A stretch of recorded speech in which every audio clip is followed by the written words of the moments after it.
I was looking back at the thrill of the chase and Gardiner Island. On page 133, Fenn said he dreamed about being reincarnated as Captain Kidd and he went to Gardiner's Island. So this is another one of the stories that Fenn wrote about that I thought it didn't really fit in the book. It was just so random, a paragraph on a page by itself.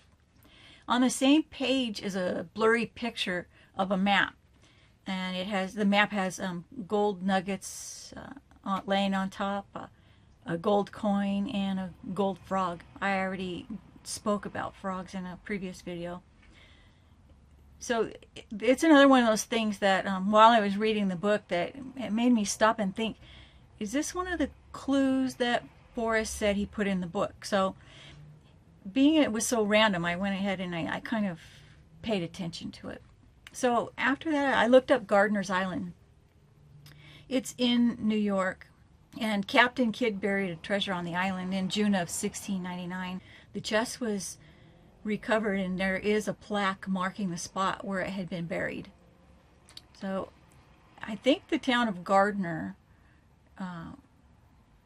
in Montana would be a good place to search, because Gardiner is spelled the same way Gardiner Island is spelled, for one thing. And Gardiner, Montana, it's just outside of Yellowstone.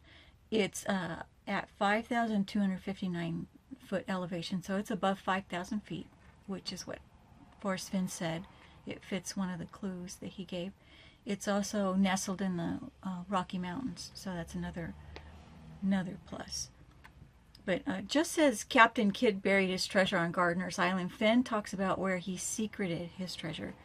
He won't commit to how the treasure's hidden, but he does talk about making bells and jars and burying them. On page 138 in The Thrill of the Chase, Forrest talks about how he buried the bells he created.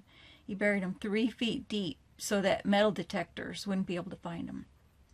Kind of interesting. Then he goes on to say that some of them may be on land owned by American people, but tended by the Bureau of Land Management. So that's also interesting. I think Fenn was careful not to hide his treasure where people would be restricted from looking for it, because I think that's part of his enjoyment, is people getting out and looking for his treasure. So that's one reason I don't believe that Fenn would hide the treasure in a national park like Yellowstone.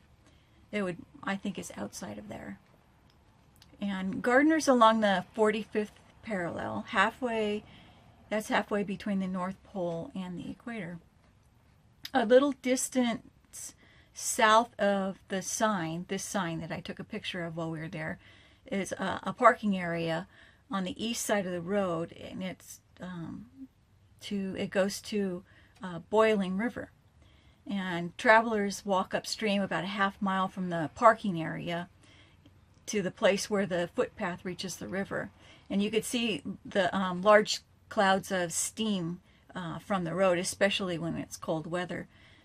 There's a large hot spring known as Boiling River that enters the Gardiner River. So the hot and the cold water mix in pools along the river's edge there. And if you've ever been there, you know there's a lot of geothermal spots in that area. Again, going back to where Captain Kidd buried his treasure, Captain Kidd buried his chest in a ravine between Bostwick's Point and the Manor House.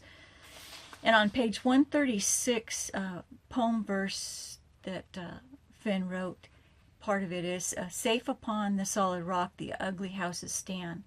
So I think it's very possible the treasure could be hidden in rocks. There are whole mountainsides of solid rock up in that area. And if you drive down Highway 89 in Gardiner, you'll come across the Yankee Gem Trail. It's just down from the Joe Brown Trail, and I know others have speculated about this, comparing it to the line in the poem, below the home of Brown. The trail begins just off the highway where there's a small parking area, so it's really easy to get to.